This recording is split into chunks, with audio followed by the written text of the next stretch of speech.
அன்பு நண்பர்களே, உலகத் தமிழ் உறவுகளே, உங்கள் அனைவருக்கும் மின்னல் கலைக்கூடத்தின் வணக்கம். பொன்மனச் செல்வன் டாக்டர் கார்மிகிலோன் அவர்கள் ஏலிசை வேந்தர் தியாகராஜ பாகவதர் குறித்த வாழ்க்கை வரலாற்று நூலை எழுதி பெரும்புகழ் பெற்றவர்.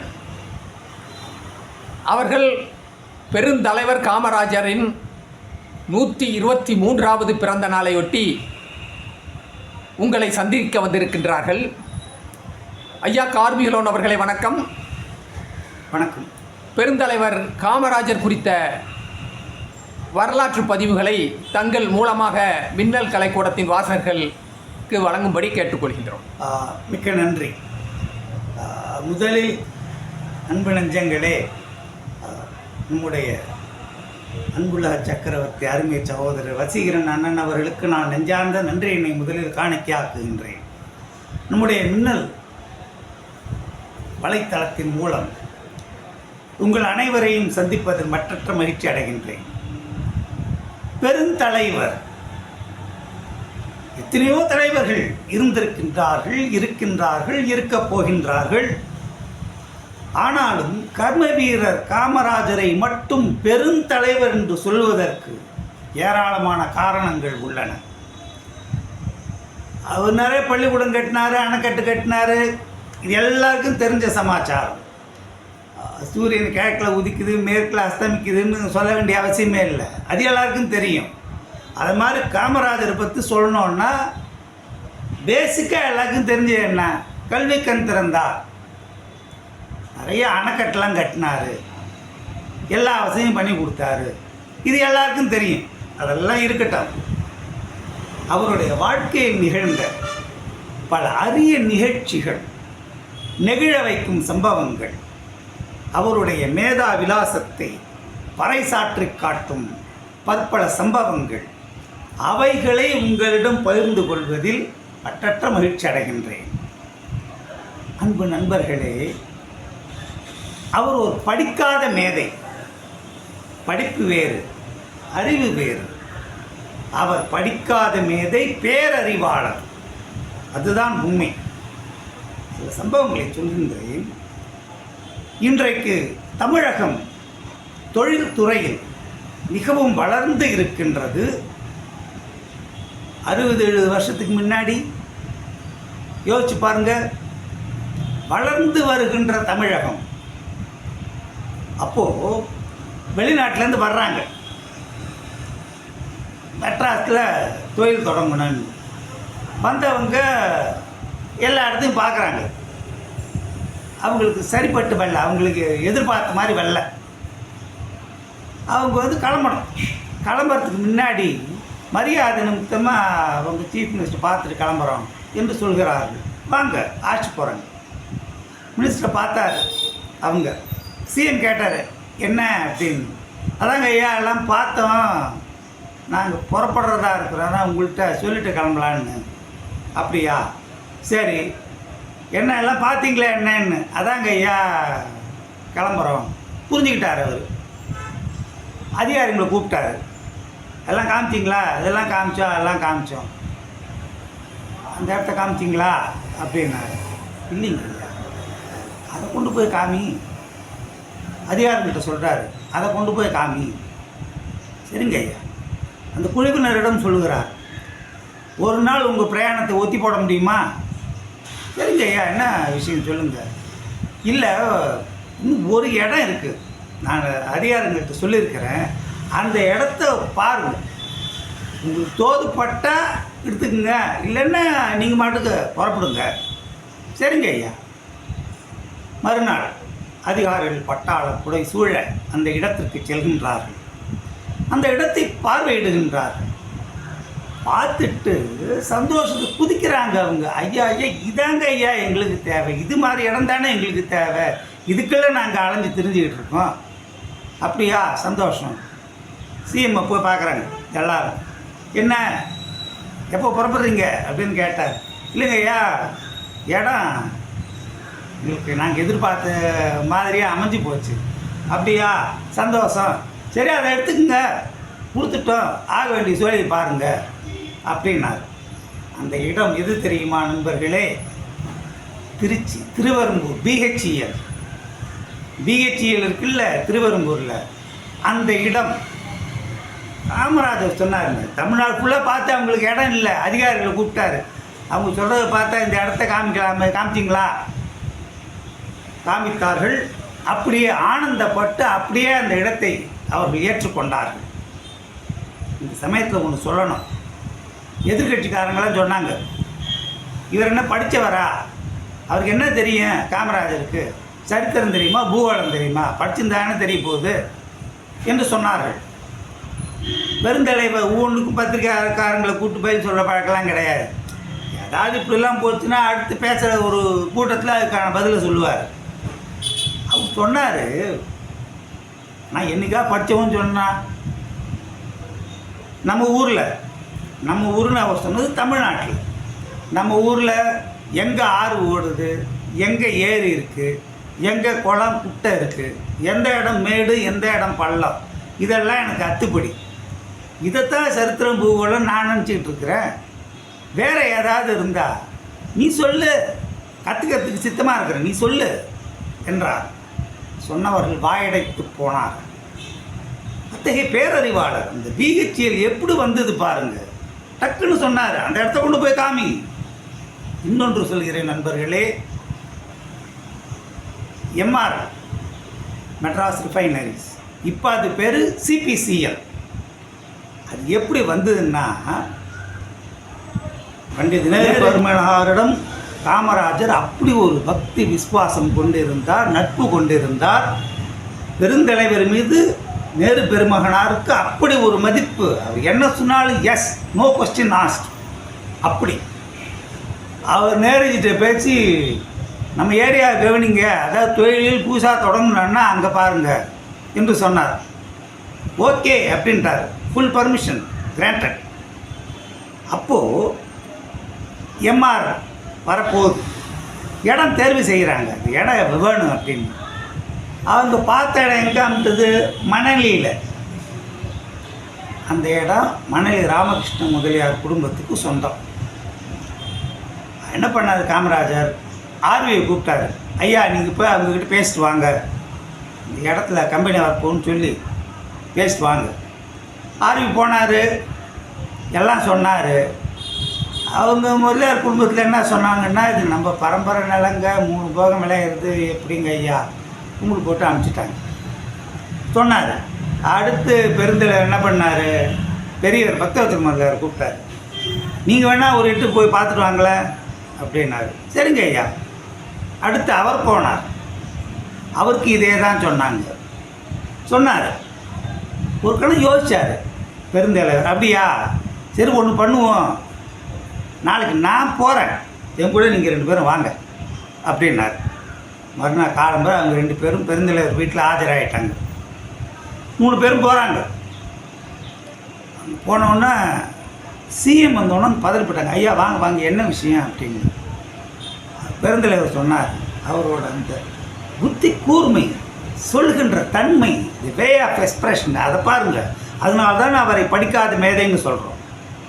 என்ன சொன்னாருன்னா, 2 பேரும் வந்து சொன்னாங்க, அதெல்லாம் இருக்கட்டும், நீ இடத்த கொடுத்தா இங்கே ஒரு எண்ணெய் கம்பெனி வரப்போகுது, ஆயிரக்கணக்கான ஜனங்களுக்கு வேலை வாய்ப்பு வந்துக்கிட்டே இருக்கும், அவங்கெல்லாம் உன்னை தானே வாழ்த்து போகிறாங்க, உனக்கு தானே புண்ணியம், அந்த இடத்த கூட, என்ன கஷ்டம் உனக்கு, சும்மா கொடுக்குவானா, உண்டான காசை வாங்கிக்க, அந்த இடத்த கொடு. அவரிடமும் அப்படியே சொல்கின்றார்கள். இல்லைங்கய்யா, 3 போகம் விளையிறது பரம்பரை, இது நாங்கள் எதுவும் பேசலை. அவர் சொன்னார், நீ ஏன் பிரியப்பட்டு கொடுக்குறதா இருந்தால் கொடு, இங்கே கம்பெனி வரும், இல்லைன்னா பரவாயில்ல, அங்கே சஞ்சீவ் ரெட்டி காத்துக்கிட்டு இருக்காரு, இதை ஆந்திரா கொத்திட்டு போகிறதுக்கு, அங்கே போகட்டும் விடு, நாங்கள் புறப்படுவோம் என்று சொல்லி எழுந்துக்கிறாரு. எழுந்துக்கும்போது ஒன்று சொன்னார் பாருங்க, அதான் பெருந்தலைவர் என்று அவரை தனித்துவமாக காட்டுகிறது. ஒரு பிரம்மாஸ்திரத்தை விட்டார் பாரு. நான் நினச்சா ஒரு சட்டம் போட்டு அந்த இடத்த எடுத்துக்கலாம், எனக்கு அந்த அதிகாரம் இருக்குது. ஆனால் அப்படி நான் செய்ய பிரியப்படலை. ஏன் சந்தோஷமாக கொடுத்தா கொடு, இல்லைன்னா பரவாயில்ல, இது ஆந்திராவுக்கு போட்டோம் என்ன இப்படி 2 எட்டு வைக்கிறாரு. அதறிட்டு ஓடி வராங்க எல்லாரும். ஐயா ஐயா அப்படிலாம் தயசுன்னு சொல்லாதீங்க, நீங்களாம் பெரியவங்க, கொஞ்சம் உட்காருங்க, கொஞ்சம் உட்காருங்க. உட்கார சொல்கிறாங்க. உட்காந்துட்டாங்க 3 பேரும். அவங்க உள்ளே போகிறாங்க. கொஞ்ச நேரம் கழித்து பெரிய வெள்ளி தாம்பாளம், அந்த பட்டு வஸ்திரம் விரித்து மூட்டை காகிதம் அதை கொண்டாந்து பெருந்தலைவர் முன்னாடி வைக்கிறாங்க. ஐயா, தாய்ப்பாத்திரம் உள்பட எல்லாம் இருக்குது, உங்களுக்கு எவ்வளோ வேணுமோ எடுத்துக்குங்க, பைசா எதுவும் வேணாம், உங்களுக்கு எவ்வளவு இடம் வேணுமோ எடுத்துக்குங்க ஐயா அப்படின்னு முதலியார் குடும்பத்தை சொல்கிறாங்க. அவங்க ரொம்ப பெரியவங்க. முதலில் மறுத்தார்கள், பிறகு கொடுத்தார்கள். பெருந்தலைவர் சொல்கிறார், சும்மா கொடுக்க வேண்டாம், உண்டான கிரயத்தை வாங்கிக்க, நல்லா இருப்பா என்று சொல்லி வந்தார். எப்படிப்பா இன்னைக்கு மணலில் எம்ஆர்எல் இருக்குன்னா அது பெருந்தலைவர் காமராஜர் அவர்களின் பெருமுயற்சியினால் வந்தது. முதலில் கொடுக்க மறுத்தார்கள், பிறகு அவர்களாகவே மனம் உவந்து கொடுத்தார்கள். பிரம்மாஸ்திரம் கொடுத்தவர் யார் என்றால் பெருந்தலைவர் காமராஜர். அந்த புத்தி கூர்மங்க, அதான் காமராஜர். 100க்கு 100 சத்தியம். பேச்சு, நடத்த, வாழ்க்கை அனைத்துமே சத்தியம். கடுகளவு கூட பொய், பித்தலாட்டம் அந்த இதெல்லாம் கிடையவே கிடையாது. அப்படி அவர் நடந்து கொண்டதால் தான் அனைத்துமே சாத்தியமாயிற்று அவருக்கு. இன்னைக்கு உலக புகழ்பெற்ற ஐஐடி இருக்குல்ல, அடையாறில் ஐஐடி, அந்த ஐஐடி இங்கே கொண்டு வருவதற்கு காரணம் யார்? பெருந்தலைவர் தான். அவர் தான் கொண்டாந்தார். எல்லா இடத்துலையும் ஸ்கூலை தரேன்னு சொன்னார். அவங்க ஐயா வாத்தியாருங்கெல்லாம் வேணுமே ஸ்கூல் தரதா? என்ன வாத்தியார், ஒரு வாத்தியார் போகிறோன்னு. நீ முதல்ல ஸ்கூலை தர, ஒரு வாத்தியார் போகிறோம், ஓராசிரியர் பள்ளின்னு தர, தன்னால் பிள்ளைங்களாம் வருவாங்க, 3 கிலோமீட்டருக்கு ஒரு ஸ்கூல் தர அப்படின்னாரு. ஒரு வாத்தியார் போகிறோம், முதல்ல நீ ஓப்பன் பண்ணி பள்ளிக்கூடத்தை, பிள்ளைங்களாம் தன்னால் வருவாங்க. பள்ளிக்கூடம் ஓப்பன் பண்ணியாச்சு. அந்த மதிய உணவு திட்டம் எப்படி வந்துன்னு நீங்கள் எல்லாம் படிச்சிருப்பீங்க.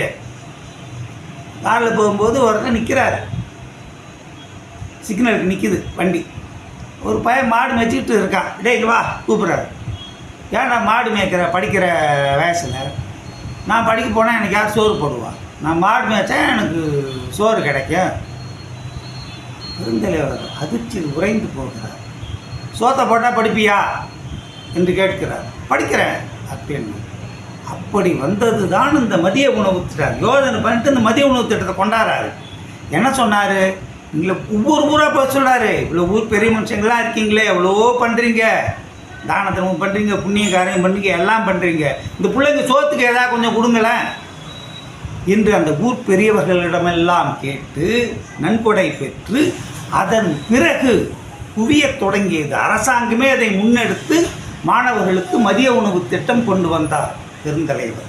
அவர் என்ன சொன்னார்? எல்லா பிள்ளைங்களும் ஒரே வரிசையில் உட்காந்து வச்சு சோத்தை போடு அப்படின்னார். வெவ்வேறு பந்தி கடை, இப்போ சமபந்தி போஜனம்னு இப்போ பெருமையாக சொல்லிகிட்டு இருக்காங்க. அது 60-70 வருஷத்துக்கு முன்னாடி ஜஸ்ட் லைக் தட் பெருந்தலைவர் பண்ணிட்டு போட்டார். எல்லா பிள்ளைங்களும் ஒரே வரிசையில் உட்காந்து வச்சு சோத்தை போடு அப்படின்னாரு. அதுதான் அண்ணாங்கிட்டி தெருப்புழுதி எதுவுமே கிடையாது. அந்த சமத்துவத்தின் நாயகர் யார் என்றால் பெருந்தலைவர் காமராஜர் அவர்கள். நண்பர்களே, நீங்கள் ஆச்சரியப்படுவீங்க. சில சம்பவங்கள் சொல்கிறேன். ஒரு நாள் காமராஜர் பேப்பர் படிச்சுட்டு உக்காந்துருக்கார். பின்னாடி யாரோ நிற்கிற மாதிரி இருக்குது. திரும்பி பார்க்குறாரு. அவங்க அம்மா நின்றுக்கிட்டு இருக்காங்க. அம்மா பார்த்து சிரிச்சுக்கிட்டே என்ன என்று பெருந்தலைவர் கேட்கிறார். பார்க்கணும் போல் தோணுச்சு ராசா, அதான் ஒடியாங்க. எதுவும் பேசல அவர். ரைட். 1 நாள் 2 நாள் 3 நாள் பிள்ளையோடு இருந்தாங்க அம்மா. 4வது நாள் சட்டசபைக்கு செல்கின்ற அவசரம். அம்மா பக்கத்தில் இருந்து உட்காந்தார் காமராஜர். பிறகு என்ன அப்படின்னு கேட்டார். ஒன்றும் இல்லை ராசா அப்படின்னு. அப்போ உடனே புறப்படுன்னு என்று சொல்லிவிட்டு கிளம்பி விட்டார். சட்டசபை வேலையெல்லாம் முடிஞ்சு மாலை பொதுக்கூட்டங்களிலெல்லாம் கலந்து கொண்டு இரவு நெடுநேரம் கழித்து இல்லம் திரும்புகிறார். அப்போது உணவு பரிமாறும்போது உதவியாளர் சொல்கிறார், ஐயா அம்மானுக்கு 2 நாள் இருந்திருக்கலாங்க ஐயா. பெருந்தலைவர் சிரித்து கொண்டே சொல்கிறார், எனக்கு கூட ஆசை தான், அம்மா அங்கே இருந்தால் ஊர் சனங்க கட்சிக்காரங்க எல்லாம் சும்மா இருப்பாங்களா? அம்மா பார்க்க வரேன்னு வருவாங்க. வரவங்க ஒழுங்காக போக மாட்டாங்க. போலீஸ்காரங்கள்கிட்டையும் ஆஃபீஸர்கிட்டையும் அம்மா அதை செய்ய சொன்னாங்க, இதை செய்ய சொன்னாங்கன்னு ஏதாவது சொல்லிகிட்டு இருப்பாங்க. எதுக்கு தேவையில்லாத பொல்லாப்பு? அதான் அம்மா உடனே ஊருக்கு அனுப்பிச்சிட்டேன். ஆச்சரியப்படுவீர்கள். அவர் கட்சி வேலையாக, அரசு வேலையாக போயிட்டுருக்காரு. அப்போ கார் டிரைவர் சொல்கிறாரு, ஐயா நம்ம ஊர் வழியாக தான் போகுது, ஒரு எட்டு போகும்போது அம்மா வேணா பார்த்துட்டு போயிடுவோமா? காமராஜர் அந்த டிரைவர்கிட்ட சொல்கிறார், அட கிறுக்கு பிடிச்சவனே, உன் புத்தியே இப்படிலாம் போகுது. நம்ம என்ன அம்மா பார்க்கறதுக்காக வந்தோம்? கவர்மெண்ட் வேலையாக வந்திருக்கேன், வண்டியை விடு. நான் இப்போ காரை எடுத்துகிட்டு போய் அம்மாவை பார்த்தா ஊர் ஜனங்க என்ன சொல்லும்? அம்மாவை பார்க்கறதுக்காக காமராஜர் கவர்மெண்ட் காரில் வந்துட்டான்னு சொல்லாதா? அம்மா எங்கே போகிறாங்க, நான் எங்கே போகிறேன், விடு, வண்டியை விடு, எல்லாம் பிறகு பார்த்துப்போம். அப்படி சொல்லிவிட்டார். தாயார் மேல் மிகுந்த பக்தி கொண்டவர், ஆனால் மிகுந்த கண்டிப்பு கொண்டவர் பெருந்தலைவர். ஒரு முறை உங்களுக்கெல்லாம் தெரியும் நண்பர்களே, காமராஜரோட அம்மா கடிதாஸ் போடுறாங்க பிள்ளை. அப்பா கல்யாணம் நடக்க போகுதில்ல, சம்மந்தி வீட்டுக்காரங்களாம் வந்தால் அடிப்படை வசதி பண்ணி கொடுக்கணும்ப்பா, டாய்லெட்டு பாத்ரூம் கட்டணும், ஒரு 500 ரூபா ஆகும்னு சொல்கிறாங்க, கொஞ்சம் அனுப்பி விடு. பார்த்து காமராஜர் பதறி போயிட்டார். திடீர்னு 500 கொண்டா 1000 கொண்டான்னா எங்கே போவேன்? நான் மாசாந்திர சம்பளக்காரன், அது கட்டல என்ன சும்மாரு பதில் போட்டார். அம்மா என்ன பண்ணாங்க, குடும்ப நண்பர், அந்த ஐயா பேர் ஐ திங்க் தனுஷ்கோடி நாடார்னு நினைக்கிறேன், அந்த ஐயா பேர், அவர்கிட்ட 500 ரூபா கைமாத்து வாங்கி கட்டி முடிச்சாச்சு. அவர் மெட்ராஸ் வரும்போது காமராஜர்கிட்ட சொன்னாராம், அப்பா இது மாதிரி அம்மா ஒரு 500 ரூபா வாங்கினாப்புல, மராமத்து வேலைக்காக கக்கூசுன்னு ஒரு வீட்டில் மராமத்து வேலைக்காக வாங்கினாங்க அம்மா, அதான் உங்ககிட்ட வாங்கிக்க சொன்னாங்க. பெருந்தலைவர் சொன்னாராம், என்ன இது திருப்புன்னு 500 ரூபா கேட்டால் நான் எங்கே போவேன்? கொஞ்சம் பொறுத்துக்க, ஒரு 5-6 தவணையில் திருப்பிடுறேன். அந்த 500 ரூபாயை 6 தவணைகளில் திருப்பினார் பெருந்தலைவர். அப்போது அவர் முதல்வர். சற்றே கண்ணசைப்பு காட்டினால் போதும் கொட்டி கொடுப்பதற்கு காத்து கொண்டிருந்தார்கள். நெருப்பு சுத்தம், நெருப்பு சுத்தம், அதுதான் காமராஜர். இன்னொன்று சொல்கிறேன், இந்த தகவல் தினமணி முன்னாள் ஆசிரியர் பெரியவர் ஏஎன் சிவராமன் ஐயா, ஏஎன்எஸ் ஐயா சொன்னது. பத்திரிகையாளர்களுடன் சந்திப்பு அவர் வீட்டில் நடந்துகிட்டு இருக்கு. அப்போ வழக்கம் கதவை தந்து ஒரு பையன் உள்ளே வர்றான். அவனை பார்த்துட்டு காமராஜர் கோபமாக கேட்குறார், எதுக்கு வந்த அப்படின்னு. அந்த பையன் சொல்கிறான், நான் மாமாட்ட தனியாக பேசணும். என்ன தனியாக பேசுனா? இங்கெல்லாம் நம்ம வேண்டியப்பட்ட ஜனங்க தான், சொல்லு எதுக்காக வந்த, என்ன விஷயம் அப்படின்னு. இந்த பையன் சொன்னான், எனக்கு டாக்டருக்கு படிக்கணும்னு ஆசையாக இருக்கு மாமா. ஊர்லெல்லாம் சொன்னாங்க, நீ மெட்ராஸ் போய் மாமாவை பாரு, டாக்டருக்கு படிக்கலான்னு சொன்னாங்க, அதான் மாமா பார்க்க வந்தேன். பொறிந்து தள்ளி விட்டார் காமராஜர். உனக்கு அவ்வளோ மார்க் இருந்தால் அவங்களே கூப்பிட்டு கொடுக்க போகிறாங்க, உனக்கு மார்க் இல்லைன்னா நான் என்ன பண்ண முடியும்? இது சொல்கிறதுக்காக ஊர்லேருந்து காசை கறியாக்கிட்டு வந்த அது கிறுக்கு பிடிச்சவனே போ அப்படின்னு சத்தம் போட்டு விட்டார். எல்லாருக்கும் நேரம், அவன் சின்ன பையன் தானே, எல்லாருக்கும் நேரம். இப்படி மாமா சத்தம் போடவும் அழுதுகிட்டே நவுந்துட்டான். நிசப்தமாக இருக்குது இடம். பெருந்தலைவருக்கு என்ன தோணுச்சுன்னு தெரியல. உதவியாளர் கூப்பிட்டாரு, அவனுக்கு சோத்தை போட்டு அனுப்பு, அவ்வளோதான். பத்திரிக்கையாளர் சந்திப்பு தொடர்கிறது. என்ன ஒரு நெருப்பு சுத்தம் பாருங்கள். இன்னொன்றும் சொல்கிறேன் நண்பர்களே, துக்ளக் ஆசிரியர் சோ அவர்கள் காமராஜரை சந்திக்கிறாரு, பேசுகிறாரு, பேட்டி எடுக்கிறாரு, எல்லாம் முடியுது. மத்தியான வேலை ஆகிப்போச்சு. சரி ஐயா நான் புறப்பட்டுமா அப்படின்னாரு. புறப்படு அப்படின்ட்டார் பெருந்தலைவர். சோ எப்பேற்பட்ட ஆள். அவர் கேட்டாரா, ஐயா இது சாப்பாட்டு நேரம், சாப்பிடுன்னு உபச்சாரத்துக்கு கூட சொல்ல மாட்டீங்களா என்று அவர் சிரித்து கொண்டே கேட்டார். பெருந்தலைவர் சொன்னாரா, சிரிச்சுக்கிட்டு, கேட்டால் நெகிழ்ந்து போவீர்கள் அன்பு நண்பர்களே, எனக்கே கட்சி தான் சோறு போடுது, நான் எப்படி இன்னொருத்தருக்கு உபச்சாரம் பண்ண முடியும் சொல்லு. இப்போ நான் உன்னை சாப்பிடுன்னு சொல்கிறேன், நீ சரின்னு சாப்பிட்றேன்னு வச்சுக்க, ஒன்று அவன் பட்டினி கிடக்கணும், உதவியாளர் காமிக்கிறார், ஒன்று அவன் பட்டினி கிடக்கணும், இல்லை நான் பட்டினி கிடக்கணும், 2 பேருக்கு தான் பொங்குவான். அதை கேட்டு கண்ணீர் விட்டார் ஜோ அவர்கள். இன்னொன்று சொல்கிறேன், இவைகளெல்லாம் சிலர் படித்திருக்கலாம், பலருக்கு இது புது தகவல்களாக இருக்கலாம். கொண்டே கேட்டார். பெருந்தலைவர் சொன்னாரா சிரிச்சுக்கிட்டு, கேட்டால் நெகிழ்ந்து போவீர்கள் அன்பு நண்பர்களே, எனக்கே கட்சி தான் சோறு போடுது, நான் எப்படி இன்னொருத்தருக்கு உபச்சாரம் பண்ண முடியும் சொல்லு. இப்போ நான் உன்னை சாப்பிடுன்னு சொல்கிறேன், நீ சரின்னு சாப்பிட்றேன்னு வச்சுக்க, ஒன்று அவன் பட்டினி கிடக்கணும், உதவியாளர் காமிக்கிறார், ஒன்று அவன் பட்டினி கிடக்கணும், இல்லை நான் பட்டினி கிடக்கணும், 2 பேருக்கு தான் பொங்குவான். அதை கேட்டு கண்ணீர் விட்டார் ஜோ அவர்கள். இன்னொன்று சொல்கிறேன், இவைகளெல்லாம் சிலர் படித்திருக்கலாம், பலருக்கு இது புது தகவல்களாக இருக்கலாம். கல்வி அவங்க அவரோட அமைச்சரில் ரொம்ப குறுகிய சின்ன கேபினட் தான் அவரோட இது ஒரு 7 பேருக்குள்ளே தான். ஒவ்வொருத்தருக்கும் ஒரு இலாக்கா கிடையாது, ஒருத்தரே பல இலாக்கா பார்த்துப்பாங்க. அப்போது மீட்டிங் நடக்கும்போது சி சுப்பிரமணிய ஐயா சிஎஸ் பேசிட்டு இருக்காரு. இன்னும் தண்ணி வரல போல இருக்குதே.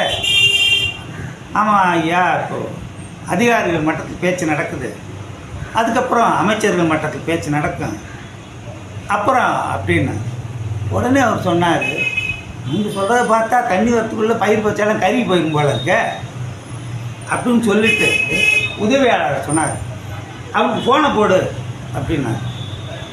அவனுக்கு ஃபோனை போடுன்னு சொன்னது யாருக்குன்னா கேரள முதல்வர் இஎம்எஸ் நம்பூதிரிப்பாடு ஐயா. ஃபோனை போட்டு கொடுக்குறான். ஃபோனை எடுத்தார். என்னப்பா அது, தண்ணி வரலையாம, தண்ணியை விடு, முதல்ல உனக்கு எவ்வளோ கரண்ட் வேணாலும் எடுத்துக்க, நான் தர்றேன், தண்ணியை விடுப்பா. இதுக்கா நீ நான் வெள்ளைக்காரன் எது போராடினா, ஒரே ஜெயிலில் உட்காந்து அடி உத வாங்கினா, தண்ணியை விடு முதல்ல, நீ என்ன அக்ரிமெண்ட் வேணாலும் போடுப்பா, நீ சொல்கிற இடத்துல கையெழுத்து போடுறேன் நான், உங்களை தண்ணியை விடு. ஃபோனை வச்சுட்டார். அவர் பேசவே இல்லை, பேசிட்டு ஃபோனை வச்சுட்டார். ஒரு 1/4 மணி நேரம் கழிச்சு ஃபோன் வருது அங்கேருந்து. அவர் சொல்கிறார், என்ன அது எனக்கு ஃபோன் போட்டு என்ன பேச விடாமல் நீயே பேசிட்டு ஃபோனை வச்சா எப்படி, தண்ணி திறந்து விட்டாச்சு, உனக்கு சொல்கிறதுக்கு தான் ஃபோன் பண்ணேன் அப்படின்னு சொல்லிட்டு டொப்புன்னு அவரை ஃபோனை வச்சுட்டார். நம் பெருந்தலைவர் எப்படி நெருப்பு சுத்தமோ அத்தகைய நெருப்பு சுத்தமான மனிதர் இஎம்எஸ் நம்பூதிரிப்பாடு அவர்கள். எண்ணி பாருங்கள் நண்பர்களே, எத்தகைய மகோன்னதமான மனிதர்கள் எல்லாம் இங்கே இருந்திருக்கின்றார்கள். பெருந்தலைவரின் அந்த சமயோஜித அறிவு. ஒரு சின்ன உதாரணம் சொல்கிறேன். ஒரு அமைச்சர், அவரோட பழக்கம் என்னன்னா, அதிகாரிகள்லாம் வந்து நின்றுட்டு தான் பேசணும். சேரெல்லாம் இருக்கும், அதிகாரிகளை உட்காருன்னு சொல்ல மாட்டார், நின்றுட்டு தான் பேசணும் அவர்கிட்ட. அதிகாரிகள் மத்தியில் ஒரு அதிருப்தி நிலவியது. முதலமைச்சர் காதுக்கு போயிடுச்சு அது. அவர் சொன்னார், யார் அவருங்க, அவர் அப்பேற்பட்ட ஆசாமி கிடையாது. அப்படியா, சரி ரைட்டு, அவ்வளோதான் சொன்னார். மறுநாள் முதல்வர் உட்காந்துருக்காரு, எதுக்கு அந்த அமைச்சர் இருக்காரு. பெருந்தலைவரோட அந்த பேரறிவை பாருங்கள். உதவியாளர் அந்த அதிகாரிலாம் கூப்பிட்டு டிஸ்கஸ் பண்ணோம். எல்லாம் வர்றாங்க, நிற்கிறாங்க. இந்த மினிஸ்டர் உட்காந்துருக்கார, அவங்க நிற்கிறாங்க, உட்காருங்க அப்படின்னா. பரவாயில்லைங்கய்யா, உட்காருங்க, பேசணும், உட்காருங்க அப்படின்னு. பரவாயில்லைங்க ஐயா, நாங்கள் நின்றுட்டே இருக்கிறோம், நீங்கள் சொல்லுங்கள். அட குந்துங்க ஐயா முதல்ல அப்படின்னு சத்தம் போட்டார். கொட்டுன்னு உட்காந்துட்டாங்க எல்லோரும். அடுத்த கணம் தன்னாரியாமல் உட்காந்துட்டாங்க. பெருந்தலைவர் சிரிச்சுக்கிட்டே சொன்னாராம், நீங்களாம் பெரிய படிப்பு படித்தவங்க, சர்க்கார் உத்தியோகஸ்தர்கள், உங்களெல்லாம் நிற்க வச்சு பேசக்கூடாது இல்லை, அதனால தான் உட்கார சொன்னேன். சிரிச்சுக்கிட்டே சொன்னார். பேசி முடித்து அவர்கள் கிளம்புகிறார்கள். அன்று முதல் அந்த மந்திரி அன்று முதல் தன்னுடைய அறைக்கு எந்த அதிகாரி வந்தாலும், ப்ளீஸ் டேக் யுவர் சீட், நின்ன first sit down then talk அப்படின்பாரான். எதனை காட்டுகிறது என்றால், பெரியவர்.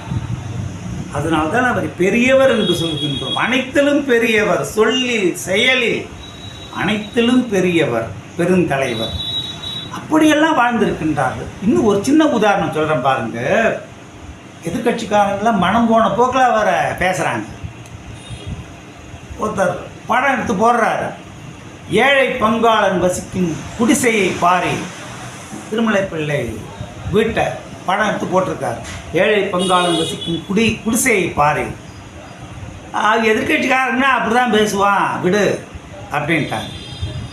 இன்னொரு இது சொன்னார்கள், சுவிஸ் பேங்கில் காமராஜருக்கு லட்சக்கணக்கில் பணம் இருக்கிறது. அதையும் அவர் கண்டுக்கல.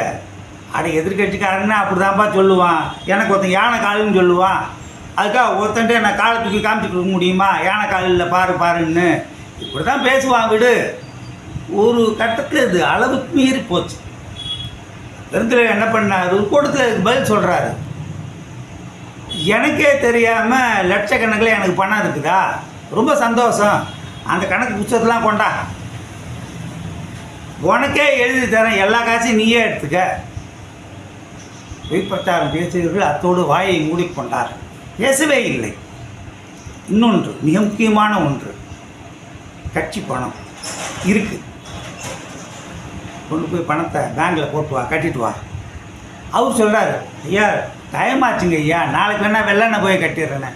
எனக்கு புத்திமதி சொல்லாத, முதல்ல நீ பணத்தை எடுத்துகிட்டு போய் கட்டு, நான் பேங்க்காரங்களுக்கு ஃபோன் போட்டு சொல்கிறேன், புறப்படு நீ அப்படின்னு தார் குத்தி போட்டு அனுப்பிச்சிட்டார். பணத்தை எடுத்துகிட்டு போயிட்டான். பேங்க்குக்கு ஃபோன் பண்ணி சொல்கிறாரு, ஆசாமி வர்றான், கொஞ்சம் முன்ன பின்ன வந்தாலும் தயவு செஞ்சு இன்னி கணக்கில் காசை வாங்கிக்கிடுப்பா, அவ்வளவுதான். போனார், பணத்தை கட்டியாச்சு, ரசீது கொடுத்துட்டாரு. அவர் ஃபோன் போட்டு சொல்கிறார், ஐயா உங்கள் ஆள் வந்தார், பணத்தெல்லாம் வாங்கியாச்சு, வரவு வச்சுட்டேன், கணக்கில் சேர்த்தாச்சு, ரசீது கொடுத்து அனுப்பிச்சிட்டேன், சந்தோஷம்ப்பா, நல்லா. ஃபோன் பண்ணி சொன்னார், அன்பு நண்பர்களே, பணத்தை பேங்கில் கட்டியாச்சு, அன்றைய தினம் பெருந்தலைவர் அமரராகிவிட்டார். இன்னி பாருங்கள், மறுநாள் பணம் கட்டலான்னு அப்படி இருந்தால் பார்க்குறவங்க என்ன சொல்லுவாங்க, ஏழை பங்காளனை விட்டு லட்சக்கணக்கில் பணம் எப்படி அப்படிலாம் கேள்வி கேட்பாங்கல்ல, ஒரு கழுத புரளி பண்ணிடுவாங்கல்ல.